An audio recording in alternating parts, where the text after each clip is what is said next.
వదిన, నాకు ఒక డౌట్, నేను అడగమంటావా? అడుగు తల్లి. వదిన, మరి మా అమ్మ ఇంతలా హింసిస్తుంది కదా, నీకెప్పుడు బాధ వేయలేదా? ఎందుకమ్మా బాధ? నేను ఎప్పుడు అలా అనుకోనమ్మా. ఎందుకు పడతాను? అమ్మని అత్తయ్యని నేను ఎప్పుడు అత్తయ్యగా భావించలేదు, ఒక తల్లిగానే భావించాను నేను. నిజమే వదిన, మా అమ్మ అంతే, చిన్నప్పటి నుంచి మమ్మల్ని కూడా అంతే వదిన.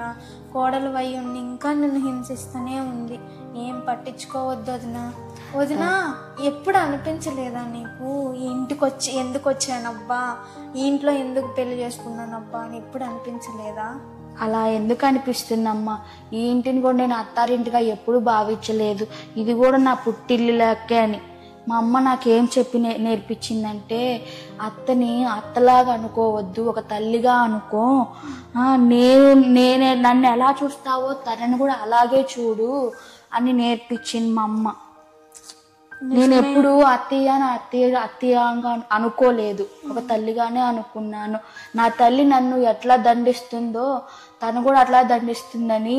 ఇప్పుడు మనం ఏదైనా తప్పు చేసినప్పుడు దండిస్తూ ఉంటారు, అట్లాగే అత్తయ్య కూడా అట్లాగే దండిస్తుందని అనుకుంటాం, కానీ నేను ఎప్పుడు తప్పుగా అనుకోలేదు. కాకపోతే నాకే మంచిది, నేను ఈ టైంలో ఎంత పని చేసుకుంటే అంత మంచిదని చెప్పి అత్తి నా చేత పని చేపిస్తుంది. నేను ఎందుకు అనుకుంటాను తల్లి? నిజం వదిన, నువ్వు గ్రేట్ వదిన, అంతా దేవుని కృపే వదిన. నువ్వు ఇలా ఉన్నావంటే చాలా ఓర్పు ఉంది వదిన నీలో అసలు. ఎందుకులే తల్లి. శ్రావ్య, నేను ఒక మాట చెప్తాను, వింటావా? నీ మాట నేను ఎందుకు కాదంటావు వదిన, చెప్పు, వింటాను. నేను పనిచేసేటప్పుడు అత్తయ్య నన్ను అరుస్తుంటే నువ్వు అత్తయ్యని అరుస్తున్నావు కదా, అట్లా అరవకూడదమ్మా. ఎందుకమ్మా అరిసేది? అట్లా అరవకూడదు. మా అమ్మ అంతేలే వదిన, నిన్ను అరుస్తా ఉంటే నేను ఎలా ఊరుకుంటావు వదిన?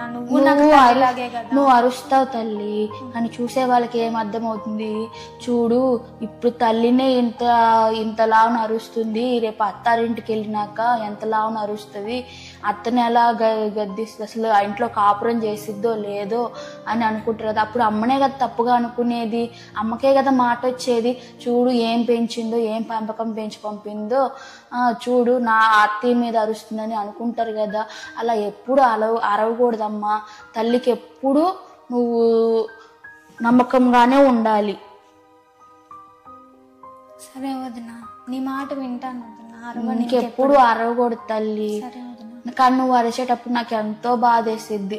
ఎందుకు ఇట్లా పరాయి వాళ్ళు వినేటట్టు తల్లిని అరుస్తూ ఉంటే ఎన్ని మాటలు అనుకుంటారు అని.